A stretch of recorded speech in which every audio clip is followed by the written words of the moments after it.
Hi, I'm Laurie Yost, owner of Playful Pups Retreat, and I'm back with another video in the series that we are doing on good, safe dog introductions. Today we're back again at Hershey Road, and we are in our front yard with a little pup of mine that I literally just adopted about 2 weeks ago.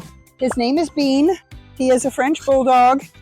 He is new to me, and we are getting to know each other. He's settling into our home beautifully, but I haven't had him out and about yet meeting new dogs. So we thought he'd be a really good example to use in our video series, because not only is he new to me, he's a smaller dog. Even though Frenchies have very big attitudes, he's a little guy, but he lives in a little body, but he's got a big dog attitude. So today he is going to be meeting another one of Nicole's dogs named Raisa, another husky, because if you know Nicole, you know she has a whole herd of huskies. She's got a whole pack.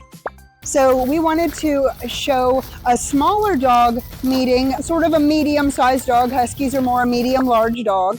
So it's important to keep in mind as you're doing introductions what size your dog is, what gender your dog is. We are introducing a male to a female.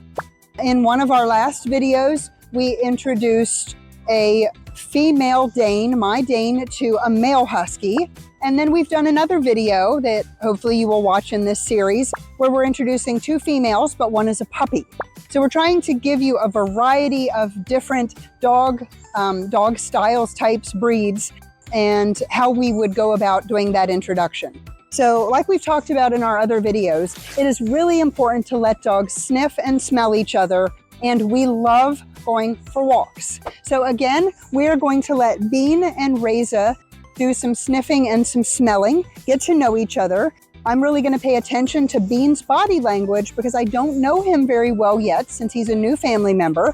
You always want to watch not only your dog, but the dog you're introducing them to, and you want to be comfortable with what a dog is transmitting through their body language. They have a way of communicating and they have a language. It just isn't verbal. So it's important for us, the pet parents, to understand what they're telling us. So we're gonna walk over and meet Raisa now. And Bean has already given her some stare downs. He's a Frenchie. He tends to have a very intense gaze, and sometimes he comes in a little hot.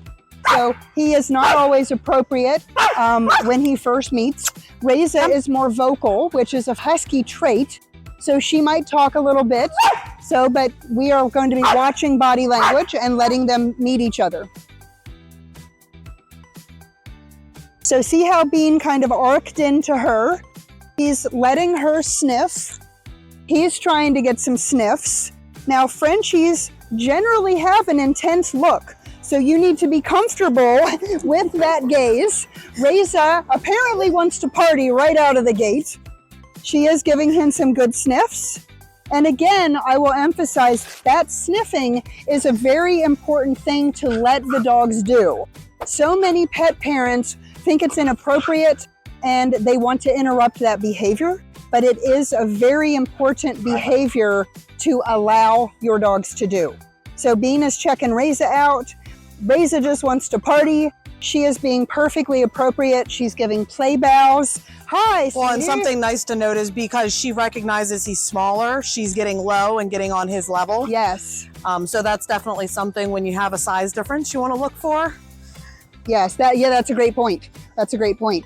And Bean, again, he's about 28 pounds. He is short and he's stocky, but he is definitely a smaller dog. Nicole, does Raisa usually play in daycare with dogs her size or smaller?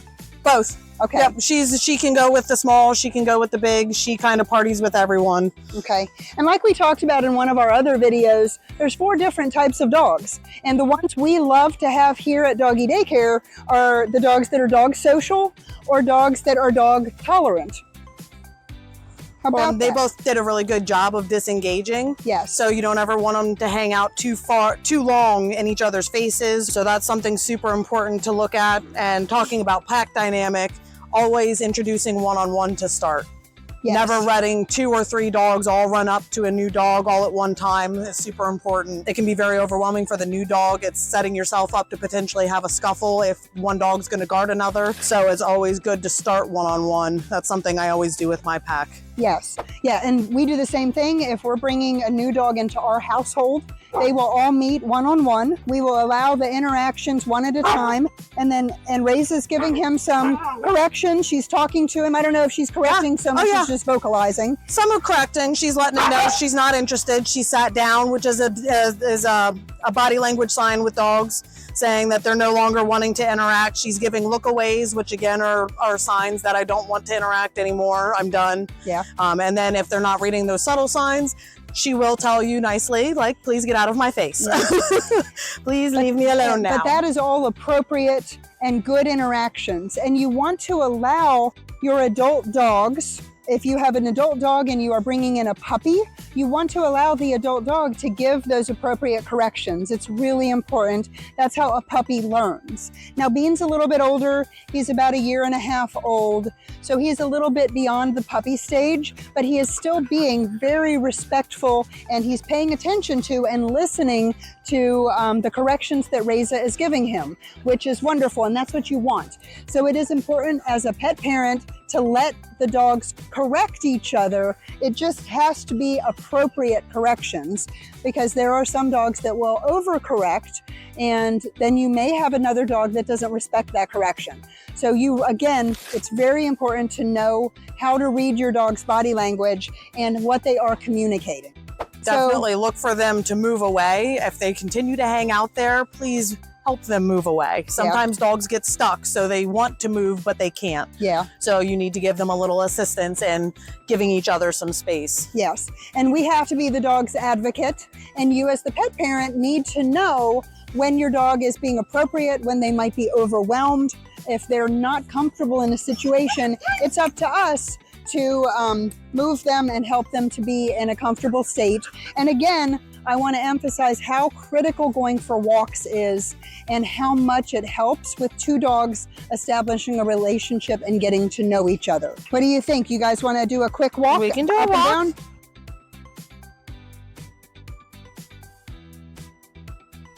So Bean has also never been in this yard, so he wants to explore and check things out and see where he can pee. He just got neutered last week, so he is still marking everything. Come on, let's go walk with Raisa. Bean, Bean, Bean. And it's also important, I'll add, this is a little separate note from our videos on introductions, but dogs get so much benefit from sniffing and smelling. It is really something that we want to allow them to do. Obviously, when you're on a walk, normally we're walking because we want to exercise ourselves and our dog, but dogs often have a different agenda and they want to sniff and smell. So Bean's instance here, he just wants to mark everything.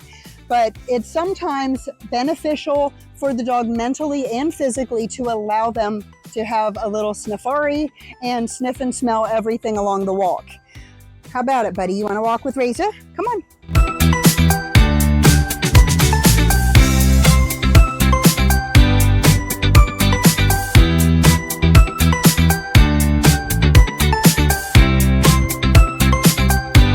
Now, when you are meeting a new dog at home, again, I'll emphasize you want to be in neutral territory, and ideally you're going to be in a park or somewhere where you can go for a longer walk. We're using this space because it's available and we can show you these videos and do some dog introductions, but it is not necessarily conducive for going on a walk. So we're going to do a quick loop around, and then we are going to pause the meeting here. Come on, here we go. Bean.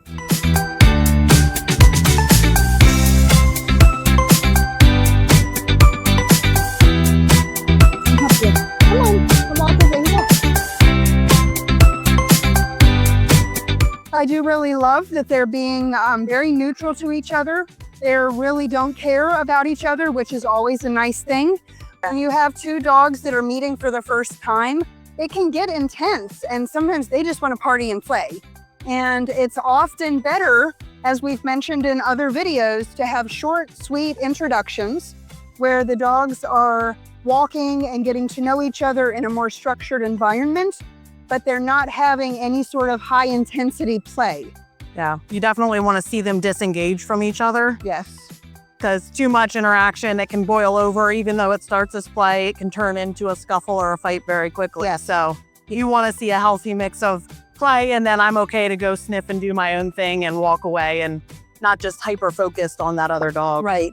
And if you are bringing a new dog into your household, maybe you want to adopt a rescue dog, or you are thinking of getting a puppy, those first couple weeks that you have in your new home are critical. It can make or break the relationship.